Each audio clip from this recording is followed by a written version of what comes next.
అర్ధ శతాబ్దం తర్వాత చంద్రుడి చుట్టూ విజయవంతంగా ప్రయాణించిన ఆర్టెమిస్ 2 వ్యోమనౌక భూమికి చేరుకోనుంది. 10 రోజుల పాటు సాగిన ఈ యాత్రలో 4 వ్యోమగాములు అంతరిక్షంలో గతంలో ఏ మానవుడు వెళ్లనంత దూరం వెళ్లి సరికొత్త రికార్డు సృష్టించారు. నాసాకు చెందిన ఓరియన్ క్యాప్సూల్ భూమి నుంచి గరిష్టంగా 4,06,771 కిలోమీటర్ల దూరం చేరుకుంది. ఈ యాత్రలో మనిషి గతంలో ఎన్నడూ నేరుగా చూడని చంద్రుడి అవతలి వైపు అందాలను వ్యోమగాములు వీక్షించారు.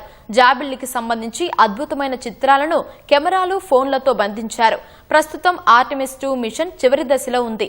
అంతరిక్షం నుంచి భూమికి తిరిగి వచ్చే క్రమంలో ఓరియన్ క్యాప్సూల్ గంటకు సుమారు 38,367 కిలోమీటర్ల వేగంతో భూ వాతావరణంలోకి ప్రవేశిస్తుంది. ఈ సమయంలో గాలి రాపిడి వల్ల క్యాప్సూల్ వెలుపల ఉష్ణోగ్రత 3,000 డిగ్రీల సెల్సియస్ కు చేరుకుంటుంది. వ్యోమనౌక వాతావరణంలోకి ప్రవేశించే కోణం 1 డిగ్రీ తేడా వచ్చినా వ్యోమగాములకు ప్రమాదం పొంచి ఉంటుందని నాసా అధికారులు తెలిపారు. అమెరికా కాలమాన ప్రకారం నేడు సాయంత్రం పసిఫిక్ మహాసముద్రంలో ఓరియన్ క్యాప్సూల్ ల్యాండ్ కానుంది. వీరిని సురక్షితంగా తీసుకురావడానికి అమెరికా నౌకాదళానికి చెందిన యుఎస్ఎస్ జాన్ పి. ముర్తా యుద్ధనౌక, హెలికాప్టర్లు ఇప్పటికే సిద్ధంగా ఉన్నాయి.